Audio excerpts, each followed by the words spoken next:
Somewhere across the fertile patchwork of chocolate-brown fields and loam-green hedgerows were the German positions. Heavy tanks, anti-tank guns, and dug-in infantry waiting to repel the recently arrived invaders.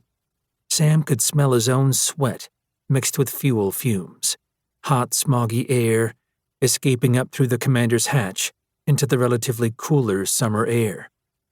Ahead, in the rolling Norman fields, stood the forward elements of Field Marshal Erwin Rommel's Army Group B, led by veterans of the Russian front, fitted with state-of-the-art equipment, camouflage uniforms, Mark V Panther tanks, and handheld anti-tank rockets, forerunners of the modern rocket-propelled grenades, RPGs, and Javelin missiles.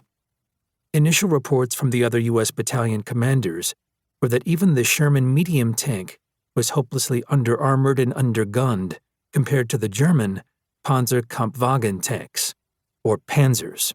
As a result, Sam's light tanks were only good for reconnaissance missions, to guard command posts, and to screen his battalion's flanks. This dismal fact effectively cut his offensive armor strength by a third before a shot was even fired. As his 3rd Battalion cautiously treaded forward, he spotted the burnt-out, collapsed hulk of a U.S. light tank, destroyed during the previous day's assault by the 32nd Armored Regiment, a sister unit to his own 33rd Armored Regiment within the 3rd Armored Division. Some infantry and U.S. tanks had taken the hill ahead before being driven back, with heavy casualties. The dark, ashy patch was mute testimony to a white-hot inferno of fuel and tank ammunition. Try as he might, Sam couldn't spot the guns that had destroyed the American tanks the day before.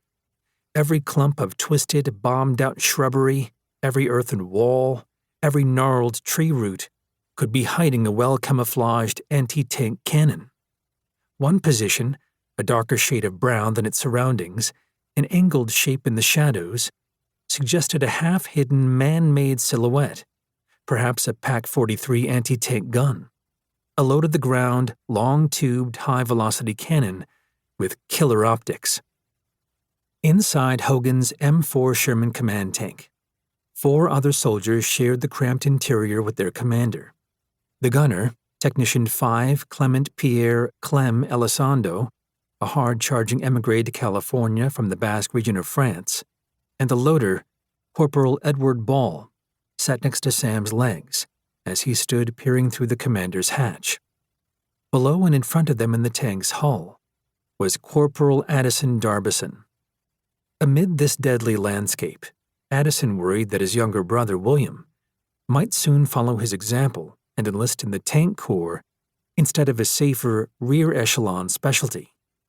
He scanned the field through a tiny periscope in the stuffy confines of his hull position and spotted the same burnt-out tank husk Sam had seen a moment ago. He prayed his brother would remain safely back from the front lines in a support outfit.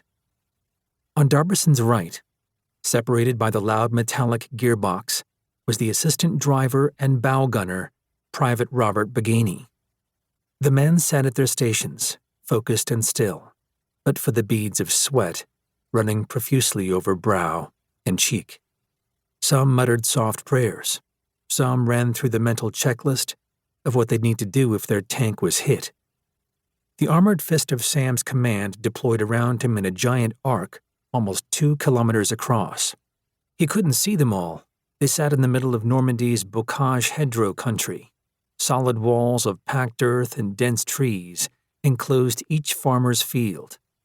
This was broken terrain and couldn't have been more perfectly designed as a scourge for advancing tanks. To his left and right, 2 companies of Sherman medium tanks, G and H, each composed of 15 tanks with 5 crewmen per tank, were in attack formation with the River Veer protecting their left flank. Infantrymen, foot soldiers, rode on the backs of the rearmost tanks, ready to jump off and attack any German tank hunter teams. Missing was the C Company of light M3 Stuart tanks. They were a few kilometers back, guarding a flank. Behind Sam in the assembly area, the spot from which they had first prepared for the attack, well out of enemy artillery.